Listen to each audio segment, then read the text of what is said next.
ജീവിതത്തിൽ ഒരുപാട് പ്രതിസന്ധികളുണ്ട്. ഇനി എന്ത് ചെയ്യണമെന്നറിയില്ല എങ്കിൽ നമ്മൾ വിളിക്കേണ്ട ഒരു ഭഗവാനുണ്ട്, ഹനുമാൻ സ്വാമി. നമ്മൾക്ക് അങ്ങനെ കുറച്ച് ദേവന്മാരെ പറയാൻ സാധിക്കും. ഗണപതി ഭഗവാനുണ്ട്, അങ്ങനെ എണ്ണിയാലൊടുങ്ങാത്ത പെട്ടെന്ന് ഫലം നൽകുന്ന ഭഗവാന്മാരുണ്ടെങ്കിലും പ്രമാണം അനുസരിച്ച് പോലും തുടക്കം ഗണപതി, ഒടുക്കം മാരുതി എന്നുള്ളൊരു സംസാരമുണ്ട്, അല്ലെങ്കിൽ ഒരു പ്രമാണമുണ്ട്. ഏതൊരു കാര്യവും ഭംഗിയായി തുടങ്ങാൻ, ഒരു പ്രശ്നവുമില്ലാതെ തുടങ്ങാൻ, വ്യക്തമായി തുടങ്ങാൻ, ഒരു പ്രശ്നം ഉണ്ടാകരുത്, ഒരു തരത്തിലുള്ള തടസ്സവും വരരുത്. നമ്മൾ പലപ്പോഴും തുടങ്ങാൻ ആഗ്രഹമുണ്ടായിരിക്കും, തുടങ്ങിയാൽ വിജയിക്കുമായിരിക്കും, പക്ഷെ തുടക്കം നന്നാകില്ല.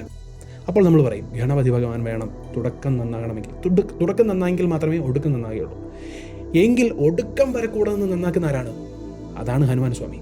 നമ്മൾ ഗണപതി ഭഗവാനിൽ നിന്ന് തുടങ്ങിയാൽ ഒടുക്കം വരെ നമ്മളുടെ യാത്രയിൽ, നമ്മളൊരു യാത്ര തുടങ്ങുന്നു, യാത്രയുടെ തുടക്കം നന്നായിരിക്കണം, എങ്കിൽ ഒടുക്കം വരെ വഴിയിൽ ഒരുപാട് പ്രശ്നം വരും. ആ പ്രതിസന്ധികളെ മാറ്റി തരണം ചെയ്യിപ്പിച്ച് നമ്മളെ വിജയത്തിലേക്ക് കൊണ്ടുപോകുന്നവരാണ് ഹനുമാൻ സ്വാമി. അതുകൊണ്ട് ഹനുമാൻ സ്വാമിയെ ഒഴിച്ചുകൂടാൻ സാധിക്കില്ല ആരുടെ ജീവിതത്തിലും. പിന്നെ ഹനുമാൻ സ്വാമി ചിരഞ്ജീവിയാണ്. ഭഗവാൻ ഇപ്പോഴും നമ്മളുടെ ഇടയിൽ ജീവിച്ചിരിക്കുന്നു. രാമനാമത്തിൻ്റെ ആ ഒരു പുണ്യം നുകർന്നുകൊണ്ട്, ആനന്ദം നുകർന്നുകൊണ്ട് ഇപ്പോഴും നമ്മളുടെ ഇടയിൽ ഭഗവാൻ ഉണ്ട്. അതാണ് പ്രധാനപ്പെട്ട കാരണം. ഭഗവാൻ പെട്ടെന്ന് അനുഗ്രഹിക്കുന്നതിൻ്റെ പ്രധാനപ്പെട്ട കാരണം അതാണ്. രണ്ടാമത് വേറൊരു അതുപോലെ തന്നെ പ്രധാനപ്പെട്ട ഒരു കാര്യമുണ്ട്. ഭഗവാൻ മൃഗശിരസോട് കൂടിയ ഭഗവാനാണ്.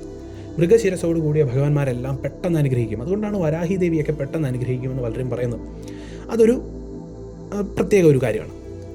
അങ്ങനെ ഒരുപാട് കാര്യമുണ്ട്. ഹനുമാൻ സ്വാമി ഇത്രയും അനുഗ്രഹദായകനാകാൻ ഒരുപാട് കാര്യമുണ്ട്. അതുപോലെ തന്നെ ഭഗവാൻ പെട്ടെന്ന് പ്രീതിപ്പെടാൻ രാമനാമം മതി. ഹനുമാൻ സ്വാമിയുടെ കാര്യത്തിൽ പെട്ടെന്ന് അനുഗ്രഹം നേടണം, പെട്ടെന്ന്, അതായത് വായു വേഗത്തിൽ അനുഗ്രഹം നേടണമെങ്കിൽ എന്ത് ചെയ്യണം? പുകഴ്ത്തിയാൽ മതി. ഭഗവാനെ പുകഴ്ത്തി പറഞ്ഞാൽ മതി. അതായത് സ്തുതിക്കുക, സ്തോത്രം എന്ന് നമ്മൾ പറയും. ആ സ്തോത്രത്തിലൂടെ അല്ലെങ്കിൽ ആ സ്തുതിയിലൂടെ പുകഴ്ത്തി പറയാം. അപ്പോൾ നമ്മൾ പലരും പ്രതീക്ഷിക്കും ഹനുമാൻ സ്വാമിയെയാണ് പുകഴ്ത്തേണ്ടത്. ഒരിക്കലുമല്ല. ഹനുമാൻ സ്വാമിയെ അല്ല പുകഴ്ത്തേണ്ടത്. ഹനുമാൻ സ്വാമിയെ പുകഴ്ത്തിയാലല്ല ഹനുമാൻ സ്വാമി കൂടെ നിൽക്കുന്നത്. ഹനുമാൻ സ്വാമിയോട് ക്ഷമ ചോദിക്കുന്നത് പോലും രാമഭഗവാനെ നിലനിർത്തിയാണ്, അല്ലെങ്കിൽ മുൻനിർത്തിയാണ്. തുളസീദാസ് ജി എഴുതിയ സുന്ദരമായ ഹനുമാൻ ചാലിസയിൽ പോലും ഏറ്റവും കൂടുതൽ സ്തുതിക്കുന്ന ആരെയാണ്? നമ്മൾ ഓർക്കും ഹനുമാൻ സ്വാമിയാണെന്ന്. ഹനുമാൻ സ്വാമിയെ സ്തുതിക്കുന്നുണ്ട്. പക്ഷെ പലപ്പോഴും ഹനുമാൻ സ്വാമിയെ പോലും സ്തുതിക്കുന്നത് രാമദൂതൻ, രാമദാസൻ എന്നുള്ള പേരിലാണ് ഹനുമാൻ സ്വാമിയെ സ്തുതിക്കുന്നത്. രാമൻ എന്നുള്ള വാക്കില്ലാതെ ആ ഹനുമാൻ ചാലിസ പൂർണ്ണമാകില്ല. ഹനുമാൻ ചാലിസ എന്ന പുണ്യമാകണമെങ്കിൽ അവിടെ രാമനാമം വേണം. നമുക്ക് ഹനുമത് ധ്യാനത്തിൽ പോലും ഈ 40 ശ്ലോകങ്ങൾ തുടങ്ങുന്നതിന് മുൻപ് ഹനുമത് ധ്യാനം കൊടുത്തിട്ടുണ്ട്. ആ ഹനുമത് ധ്യാനം നോക്കിയാൽ പോലും നമ്മൾക്കറിയാം, ശ്രീ ഗുരു ചരൺ സരോജ രജ് നിജുമനു മുഗുരു സുധാരി ഭരണോ രഘുവർ വിമലജസു. രഘുവരൻ എന്ന് പറഞ്ഞാൽ ആരാണ്? രാമനാണ്. രാമഭഗവാന്റെ ആ പേര് കൊണ്ട് തന്നെയാണ് ഹനുമാൻ സ്വാമിയെ ധ്യാനിക്കുന്നത്. ആ രാമനിലൂടെയാണ് ധ്യാനിക്കുന്നത്, ആ രാമദാസനായിട്ടാണ് ധ്യാനിക്കുന്നത്. അപ്പോൾ ഹനുമാൻ സ്വാമിയെ പെട്ടെന്ന് പ്രീതിപ്പെടുത്തണമെങ്കിൽ അവൻ രാമഭക്തനായിരിക്കണം. ആരാണോ ഹനുമാൻ സ്വാമിയെ ആരാധിക്കുന്നത് അവർ രാമഭക്തനായിരിക്കണം. ഹനുമാൻ സ്വാമിയേക്കാൾ കൂടുതൽ രാമഭഗവാനെ ഭജിച്ചാൽ, ഹനുമാൻ സ്വാമിയെ ചെറുതായി വിളിച്ചാൽ പോലും ഹനുമാൻ സ്വാമി കൂടെ നിൽക്കും. അതാണ് ആ ഉത്തമ ഭക്തി. ഉത്തമനായ ഭക്തനാണ് നമ്മൾ. പ്രഹ്ലാദൻ, അതുപോലെ തന്നെ ധ്രുവ്, ഹനുമാൻ സ്വാമി, നാരദ മഹർഷി, ഇവരൊക്കെയാണ് ഹരിയുടെ ഏറ്റവും വലിയ ഭക്തന്മാരുടെ ആ മുൻനിര ശ്രേണിയിൽ വരുന്നവർ. ഹനുമാൻ സ്വാമിയാണ് ഏറ്റവും വലിയ ഭക്തൻ. അപ്പോൾ ആ ഭക്തന് ഭക്തി കൊണ്ടുള്ളൊരു ശക്തിയുണ്ട്, രാമനാമത്തിൻ്റെ ശക്തി. നമ്മൾ പറയും രാമനാമം എന്ന് പറയുന്നത് അഗ്നി, അതുപോലെ തന്നെ സൂര്യ ചന്ദ്രന്മാരുടെ ബീജാക്ഷരത്തിൻ്റെ ആകെത്തുകയാണ് രാമനാമം എന്ന് പറയും. അതുകൊണ്ടാണ് രാമനാമത്തിന് അത്രയും ബലം. അതിനേക്കാൾ വലിയൊരു കാര്യമുണ്ട്, അതുപോലെ തന്നെ ബലമുള്ളൊരു കാര്യമുണ്ട്. രാമനാമത്തിന് ഒരുപാട് പ്രത്യേകതകളുണ്ടെങ്കിലും അതേ തുല്യ ശക്തിയോടുകൂടി ഹനുമാൻ സ്വാമിയുടെ ആ വായുവേഗം, എവിടെ രാമനാമം ഉണ്ടോ ആ രാമനാമം ആരൊക്കെ ജപിക്കുന്നുണ്ടോ അവർക്കെല്ലാം സംരക്ഷണമായിട്ട് ഹനുമാൻ സ്വാമി നിൽക്കും. 2 ഇരട്ടി ശക്തിയാണ്. അതുകൊണ്ട് രാമഭഗവാന്റെ ശക്തിയുണ്ട്, രാമദൂതനായിട്ടുള്ള ഹനുമാൻ സ്വാമിയുടെ ശക്തിയുമുണ്ട് രാമനാമം ജപിക്കുന്നവർക്ക്. രാമനാമം തന്നെ ഒരു കവചമാണെന്ന് വേണമെങ്കിൽ പറയാം. അപ്പോൾ അത്രയും ശക്തമായ ഒരുപാട് കാര്യമുണ്ട് ഹനുമാൻ സ്വാമിയുടെ കാര്യത്തിൽ പറയാനാണെങ്കിൽ. ഏതൊരു കാര്യവും ഇനി ഹനുമാൻ സ്വാമിയെ എപ്പോഴൊക്കെ വിളിക്കണം, ഹനുമാൻ സ്വാമിയെ വിളിച്ചാൽ എന്താണ് ഗുണം എന്ന് ചോദിച്ചാൽ, ഹനുമാൻ സ്വാമിയെ നമ്മൾ ഏത് പ്രതിസന്ധി ഘട്ടത്തിൽ പെട്ട് നിൽക്കുന്ന ഒരു സാഹചര്യത്തിലും ഹനുമാൻ സ്വാമിയെ സ്മരിക്കുക, ശ്രീരാമ ജയം മുഴക്കുക. ശ്രീരാമ ഭഗവാനെ ആദ്യം സ്മരിക്കുക, ജയം മുഴക്കുക, ഹനുമാൻ സ്വാമിയെ വിളിക്കുക. ഉറപ്പായിട്ടും ആ പ്രശ്നത്തിൽ നിന്ന് നമ്മൾക്ക് നിവാരണം ഉണ്ടാക്കി തരും. അതുപോലെ തന്നെ ബുദ്ധിപരമായി തിരിച്ചറിവ് നൽകാൻ ഹനുമാൻ സ്വാമിയെ കഴിഞ്ഞേ ഉള്ളൂ. എവിടെ എന്ത് ചെയ്യണം, എങ്ങനെ ചെയ്യണം എന്നുള്ളത് ഹനുമാൻ സ്വാമിയെ പോലെ അറിയാവുന്ന വേറെ ആരുമില്ല. ഹനുമാൻ സ്വാമിക്ക് ഒന്നും പറഞ്ഞു കൊടുക്കേണ്ട ആവശ്യമില്ല. എവിടെ എങ്ങനെ ചെയ്യണമെന്നുള്ള ബുദ്ധി, തിരിച്ചറിവ് ഒരാൾക്കുണ്ടാകണമെങ്കിൽ ഹനുമാൻ സ്വാമിയെ ഭജിക്കണം. അതുപോലെ തന്നെ കാര്യസാധ്യത്തിന് ഹനുമാൻ സ്വാമിയെ വെല്ലാൻ വേറെ ദേവനുണ്ടോ എന്ന് പോലും സംശയമാണ്. അതായത് മല ചുമന്നുകൊണ്ട് വന്ന ആളാണ്. നമ്മൾക്കറിയാം, ഒരു ചെറിയ കാര്യത്തിന് പോയി ആ മല തന്നെ ചുമന്നുകൊണ്ട് വന്ന ആളാണ് ഹനുമാൻ സ്വാമി. ആ ഹനുമാൻ സ്വാമിയുടെ തത്വമാണ് ഒരു ചെറിയ കാര്യമാണെങ്കിൽ പോലും അത് ഏറ്റവും ഭംഗിയായി നടത്തിത്തരാൻ. ഒരു ചെറിയ കാര്യത്തിന് പോലും ഇത്രയും വലിയ ശക്തി പ്രയോഗിക്കുന്ന ആ ഭഗവാൻ വലിയ കാര്യം വന്നാലോ? അതുകൊണ്ട് വലിയ ഏത് പ്രതിസന്ധി വന്നാലും ഹനുമാൻ സ്വാമിയെ വേണം ആദ്യം സ്മരിക്കാൻ. അതുപോലെ തന്നെ രാമഭക്തരുടെ എല്ലാം ക്ഷേത്രപാലകനാണ് ഹനുമാൻ സ്വാമി. ക്ഷേത്രം എന്ന് പറയുന്നത് ഈ ശരീരമായിട്ട് എടുത്താൽ ഈ ക്ഷേത്രത്തിൻ്റെ പാലകനും ഹനുമാൻ സ്വാമി തന്നെയാണ്. രാമൻ കുടികൊള്ളുന്ന ആ ഹൃദയത്തിൽ, അതുപോലെ തന്നെ ഹൃദയത്തിൻ്റെ ഭഗവാനാണ്. നിർമ്മലമായിരിക്കും നമ്മളുടെ ഹൃദയം. പലരും വിചാരിക്കുന്നത് ഹനുമാൻ സ്വാമിയെ വിളിക്കുന്നവരെല്ലാം വളരെ വലിയ ദേഷ്യക്കാരാണ്, മുൻകോപികളാണ്, എടുത്തുചാട്ടക്കാരാണ്. വെറുതെയാണ്. ഹനുമാൻ സ്വാമി സുന്ദരമായി സംസാരിക്കുന്ന ഭഗവാനാണ്. നല്ല രീതിയിൽ സംസാരിക്കാൻ അറിയാവുന്ന ഭഗവാനാണ്. അതുപോലെ തന്നെ ഹനുമാൻ സ്വാമി ഞാൻ പറഞ്ഞതുപോലെ നിർമ്മല മനസ്സിൻ്റെ ഉടമയാണ്. ആ നിർമ്മല മനസ്സിന് അല്ലെങ്കിൽ ആ ഹൃദയത്തിൽ അത്രയും നന്മയുണ്ടാകാൻ കാരണം എന്താണ്? ഹനുമാൻ സ്വാമിയുടെ ഹൃദയത്തിൽ അനാഹതത്തിൽ വസിക്കുന്നത് ആരാണ്? ശ്രീരാമ ഭഗവാനും സീതാ ദേവിയുമാണ്. അതുകൊണ്ടാണ് ആ ചങ്ക് പിളർന്ന് കാണിക്കുക എന്ന് പറയില്ലേ. നമ്മൾ ആ ഹൃദയം പിളർന്ന് കാണിക്കുന്നതിൻ്റെ അർത്ഥം തന്നെ അനാഹതം കാണിക്കുക. അനാഹതത്തിലാണ് സ്നേഹം ഉണ്ടാകുന്നത്, അനാഹതത്തിലാണ് നമ്മൾ ധ്യാനിക്കുന്നത്, അനാഹതത്തിലാണ് ഭക്തി ഉണ്ടാകുന്നത്. അപ്പോൾ ആ അനാഹതത്തിൽ ശ്രീരാമനും സീതാദേവിയും വിരചിക്കുകയാണ്. അതിനെ അടിസ്ഥാനപ്പെടുത്തി നമ്മളുടെ വ്യാസരാജ തീർത്ഥർ ഒരു ഹനുമാൻ യന്ത്രത്തെക്കുറിച്ചൊക്കെ പരാമർശിക്കുന്നുണ്ട്. അതെല്ലാം ഹൃദയത്തിൻ്റെ ഒരു ഭംഗിയാണത്. അതിനെക്കുറിച്ചൊരു സ്തോത്രവുമുണ്ട്. അത് നമുക്കങ്ങനെ ഉപയോഗിക്കാൻ സാധിക്കില്ലാത്തൊരു സ്തോത്രമുണ്ട്. അപ്പോൾ അങ്ങനെ ഒക്കെ ഒരുപാട് രഹസ്യമുണ്ട് ഹനുമാൻ സ്വാമിക്ക്. ഹൃദയം നിർമ്മലമായിരിക്കും, അഹങ്കാരമില്ല. ഹൃദയത്തിൽ ഭക്തിയുള്ളവന് അഹങ്കാരമില്ലെന്നാണ് പറയുന്നത്. ഹനുമാൻ സ്വാമിക്ക് അഹങ്കാരം എന്ന് പറയുന്ന കാര്യമേ ഇല്ല. പലരും ഞാൻ ഹനുമാൻ ഭക്തനാണെന്നൊക്കെ പറഞ്ഞ് അഹങ്കരിക്കാറുണ്ട്. പക്ഷേ അവർ പറയുന്ന ഹനുമാൻ സ്വാമിക്ക് ഒട്ടും അഹങ്കാരമില്ല. അഹങ്കാരം തൊട്ട് തീണ്ടിയിട്ടില്ല. അത്രയും ശക്തനായിട്ടും ബജ്രംഗ് ബലി എന്നാണ് പറയുന്നത്. വജ്രം പോലെ അംഗങ്ങൾക്ക് ബലമുള്ള ഭഗവാൻ.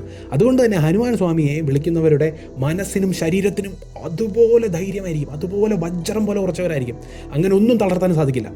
നമ്മൾ ഹനുമാൻ സ്വാമി ഭക്തരാണെങ്കിൽ അതിന് മുൻപുള്ള കാര്യം ചിന്തിച്ചാൽ അറിയാം. ഒരു ചെറിയ പ്രതിസന്ധി വന്നാൽ തളർന്നു പോകുന്ന നമ്മൾ ഇപ്പോൾ ആ പ്രതിസന്ധിയുടെ 10 ഇരട്ടിയോ 1,00,000 ഇരട്ടിയോ വന്നാൽ പോലും നമ്മൾ ഉറച്ചു നിൽക്കും. അതിന് വിജയവും കണ്ടെത്തും. വെറുതെ ഉറച്ചു നിന്നിട്ട് കാര്യമില്ലല്ലോ. എത്ര വലിയ പ്രതിസന്ധി വന്നാലും ഉറച്ചു നിൽക്കാൻ ആർക്കും പറ്റും. പക്ഷെ വിജയിക്കണ്ടേ? അത് ഹനുമാൻ സ്വാമി ചെയ്തു തരും. ഹനുമാൻ ഭക്തർക്ക് മാത്രമുള്ള പ്രത്യേകതയാണ്. ഉറച്ചു നിൽക്കുകയും ചെയ്യും, വിജയം കണ്ടെത്തുകയും ചെയ്യും.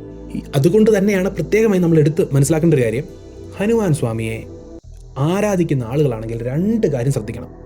1, അഹങ്കാരം ഉണ്ടായിരിക്കാനേ പാടില്ല. എല്ലാം രാമഭഗവാൻ നടത്തി തരുന്നു എന്നുള്ള വിശ്വാസത്തിൽ രാമഭഗവാന്റെ ദാസനായി മാറണം നമ്മൾ. ഹനുമാൻ ഭക്തനാണെങ്കിൽ നമ്മൾ ആദ്യം രാമദാസനായിരിക്കണം. ഒരു അഹങ്കാരവും പാടില്ല. അതുപോലെ തന്നെ പൂർണ്ണമായ ഭക്തി രാമഭഗവാനോടും ആ സ്തുതി, അതായത് ആ സ്തോത്രത്തിൽ നമ്മൾ പറയുന്നത് സ്തുതിക്കുക ഭഗവാനെ, രാമഭഗവാനെ സ്തുതിക്കുക, രാമജയം മുഴക്കുക, രാമകഥ, അതുപോലെ തന്നെ രാമനാമം എല്ലാം ജീവിതത്തിൻ്റെ ഭാഗമാക്കി മാറ്റുക, രാമനാമത്തിൽ മുഴുകുക. അത് കഴിഞ്ഞ് ഹനുമാൻ സ്വാമിയെ ആരാധിച്ചാൽ, അഹങ്കാരമില്ലാതെ രാമഭക്തനായിട്ട് രാമദാസനായിട്ട് നമ്മളെ കരുതിക്കൊണ്ട് നമ്മൾ ആരാധിച്ചാൽ തീർച്ചയായും ഫലം ലഭിക്കും. ഏത് പ്രതിസന്ധിയിൽ നിന്നാണെങ്കിലും നമ്മൾ തളർന്നിരിക്കുന്നു, ജീവിതം തീർന്നു എന്നൊക്കെ നമ്മൾ പറയില്ലേ, ഇനി വിജയമില്ലെന്ന്, അവിടെ നിന്ന് പോലും നമ്മളെ കരകയറ്റും, ഉറപ്പാണ്. അതുകൊണ്ടാണല്ലോ നമുക്ക് തുളസീദാസ് ജിയുടെ കഥ അറിയാം. തുളസീദാസ് ജിക്ക് പോലും രാമനാമത്തിലൂടെയാണ് ഹനുമാൻ സ്വാമി ദർശനം കൊടുക്കുന്നത്. അതുപോലെ തന്നെ തുളസീദാസ് ജി രചിച്ച തുളസീദാസ് മഹാരാജ് എന്ന് പറയുന്ന, നമ്മൾ മഹാരാജ് എന്ന് പറയുന്ന അല്ലെങ്കിൽ ജി എന്ന് പറയുന്ന അത്രയും ബഹുമാനം കൊടുത്ത ആ മഹാപുരുഷനെ നമുക്ക് പറയാൻ സാധിക്കുള്ളൂ. ആ മഹാപുരുഷനാണ് സംസ്കൃതത്തിലോ അല്ലെങ്കിൽ ഹനുമാൻ സ്വാമിയെ നമ്മൾക്ക് ആരാധിക്കാൻ ഇത്രയും കഠിനമായ മാർഗങ്ങളുള്ളപ്പോൾ അവിടെ നമ്മൾക്ക് കടന്നൊരു സാധാരണക്കാരന് ചെല്ലാൻ പറ്റാത്തപ്പോൾ അവധി എന്ന് പറയുന്ന ഭാഷയിൽ ഹനുമാൻ ചാലിസ രചിച്ചു തന്നത്. അതുകൊണ്ട് ആരോട് ചോദിച്ചാലും ഒരു കാര്യം പറയും, ജീവിതത്തിൽ പ്രതിസന്ധി ഉണ്ടോ, വേറെ ഒരു മാർഗവുമില്ലേ എങ്കിൽ ഹനുമാൻ ചാലിസ ജപിക്കാനാണ് പറയുന്നത്. ഏത് ജീവിത പ്രതിസന്ധി ഉണ്ടെങ്കിലും, എത്ര വലിയ പ്രതിസന്ധി ഉണ്ടെങ്കിലും അത് തരണം ചെയ്യിപ്പിച്ചു തരാൻ ഹനുമാൻ ചാലിസ പോലെ. കാര്യം എന്താണ്? ആദ്യം തന്നെ രാമഭഗവാനെ സ്തുതിച്ചാണ്. അതിനിടയ്ക്ക് 10 മുതൽ 20 വരെയുള്ള ആ ശ്ലോകങ്ങളിൽ രാമഭഗവാനെയാണ് സ്തുതിക്കുന്നത്. എല്ലായിടത്തും രാമഭഗവാനെ സ്തുതിക്കുന്നുണ്ട്. ആ ഭഗവാന്റെ കരുണയെക്കുറിച്ച് വർണ്ണിക്കുന്നുണ്ട്. അതുപോലെ തന്നെ ഫലശ്രുതിയിൽ അവസാനം പറയുന്നുണ്ട്, ജോശത്ത് ഭാർ പാട്ട് കറി കോയി ചൂട്ടഹി ബന്ദി മഹാസുഖു ഹോയി. ഇത്ര തവണ ജപിക്കുകയാണെങ്കിൽ, അത്രയും തവണ നമുക്ക് ജപിക്കാൻ പറ്റില്ല, പക്ഷെ ഒരു തവണ ജപിച്ചാൽ പോലും അതിൽ ഇത്ര സംഖ്യ പറയുന്നുണ്ട്. അപ്പോൾ ആ സംഖ്യ നമുക്ക് ജപിക്കാൻ പറ്റിയില്ലെങ്കിൽ ഒരു തവണ ജപിച്ചാൽ പോലും ഒരു സംശയവുമില്ല, സുഖമുണ്ടാകും, എല്ലാ പ്രതിസന്ധികളും മാറുമെന്നാണ് പറയുന്നത്. അതാണ് ഹനുമാൻ ചാലിസയുടെ ശക്തി.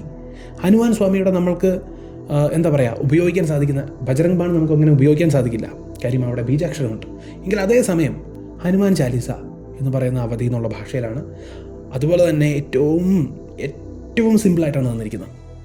ഇതിനേക്കാളും എന്താ പറയുക, മാധുര്യമാർന്ന രീതിയിൽ തരാൻ സാധിക്കില്ല. അതിലെല്ലാം ഉണ്ട്. ഹനുമാൻ സ്വാമിയുടെ പൂർണ്ണമായ വിദ്യയാണ് ഹനുമാൻ ചാലിസ എന്ന് പറയുന്നത്. ഹനുമാൻ ചാലിസ കൊണ്ട് ഹനുമാൻ സ്വാമിയുടെ എന്തൊരു കാര്യവും നമുക്ക് ഹനുമാൻ സ്വാമിയെ നേരിട്ട് കാണാൻ പോലും സാധിക്കുമെന്നാണ് ചില ഭക്തർ പറയുന്നത്. പലപ്പോഴും മാനരൻ്റെ രൂപത്തിലൊക്കെ അവരുടെ മുന്നിൽ പ്രത്യക്ഷപ്പെടാറുണ്ടെന്ന് പറയുന്നുണ്ട്. പല ഭക്തരും പറയുന്നുണ്ട് ഹനുമാൻ ചാലിസ ജപിക്കുന്നവർ ജീവിതത്തിൽ പെട്ടെന്ന് തന്നെ പ്രതിസന്ധിയിൽ നിന്ന് കരകയറാൻ സാധിക്കുമെന്നാണ് പറയുന്നത്. അപ്പോൾ വലിയ പ്രതിസന്ധി ഉണ്ടോ? തീർച്ചയായും ഹനുമാൻ ചാലിസ, ഹനുമാൻ സ്വാമി ആരാധിച്ചാൽ, രാമഭഗവാനെ മുൻനിർത്തി രാമഭഗവാനെ എല്ലാമായി കരുതി ആരാധിച്ചാൽ വലിയ ഫലമുണ്ടാകും എന്നുള്ളത് തന്നെയാണ് ഗുരുക്കന്മാർ പറയുന്നത്. ഇത് ഞാൻ പറയുന്നതല്ല, ഞാൻ ആരുമല്ല ഉപദേശിക്കാൻ, പക്ഷെ ഗുരുക്കന്മാർ പറയുന്നതാണ് ഞാൻ പറഞ്ഞത്. ചൂട്ടഹിബന്തി മഹാസുഖുഹോയി എന്ന് സാക്ഷാൽ രാമദാസനായിട്ടുള്ള ആ തുളസീദാസ് ജി തന്നെയാണ് പറഞ്ഞത്. അപ്പോൾ എല്ലാ പ്രതിസന്ധികളിൽ നിന്നും നമ്മളെ മോചിപ്പിച്ച് സർവ്വവിജയം കൊണ്ടുതരുന്ന ഹനുമാൻ ചാലിസ ജപിക്കുമ്പോൾ 2 കാര്യം ശ്രദ്ധിക്കണം. ഒന്ന്, മത്സ്യമാംസാദികൾ ഉപേക്ഷിക്കണം. അതുപോലെ തന്നെ നമ്മൾ ബ്രഹ്മചാര്യം പാലിക്കണം എന്നാണ് പറയുന്നത്. അതായത് ഒരു സങ്കല്പം ഏറ്റെടുത്ത് 40 ദിവസം ഞാൻ ഹനുമാൻ ചാലിസ ജപിക്കാം എന്നൊക്കെ ചിലർ സങ്കല്പം ഏറ്റെടുക്കും, ഇത്ര ദിവസം ജപിച്ചേക്കാം. അപ്പോൾ അത്രയും ദിവസം ഇതെല്ലാം പാലിച്ച് വേണം ഹനുമാൻ ചാലിസ ജപിക്കാൻ. അങ്ങനെയാണെങ്കിൽ 40 ദിവസമെങ്കിൽ 40 ദിവസം തീരുമ്പോൾ ആരാണ് ഹനുമാൻ സ്വാമി എന്നുള്ള ബോധ്യം നമ്മൾക്കുണ്ടായിരിക്കും. ഹനുമാൻ ചാലിസ ജപിച്ചതിന് ശേഷം രാമനാമം ജപിക്കണമെന്ന് പറയാറുണ്ട്. രാമ എന്നുള്ള നാമം, രാമ രാമ രാമ എന്നുള്ള നാമവും ജപിക്കണമെന്ന് പറയാറുണ്ട്. അപ്പോൾ ഇതെല്ലാം ശ്രദ്ധയിൽ എത്തേണ്ടതാണ്. അങ്ങനെ ശ്രദ്ധയോടുകൂടി ഇതെല്ലാം പാലിച്ച് മുന്നോട്ട് പോയാൽ തീർച്ചയായും മഹാവിജയം ഉണ്ടാവും. അവിടെ നമ്മൾ ശ്രദ്ധിക്കേണ്ട ഒരു കാര്യമുണ്ട്. രാം ബോല ധൂപേ എന്ന് നമ്മളുടെ തുളസീദാസ് ജി പറഞ്ഞതുപോലെ ഹനുമാൻ ചാലിസ കൊണ്ട് മാറാത്തതായിട്ടൊരു കാര്യവുമില്ല. എല്ലാ സങ്കടവും മാറുന്നതാണ്. സങ്കട്ട് ഹരേ മിട്ടേ സബ് പൂര ജോ സുമിരേ ഹനുമത് ബൽ വീര. ഹനുമാൻ സ്വാമിയെ സ്മരിക്കുന്നവരുടെ എല്ലാ പ്രശ്നവും തന്നെ ഇല്ലാതാവുമെന്നാണ് പറയുന്നത്. അപ്പോൾ ആ കാര്യമെല്ലാം മനസ്സിൽ ഓർമ്മ വരണം, അതെല്ലാം ഓർക്കണം.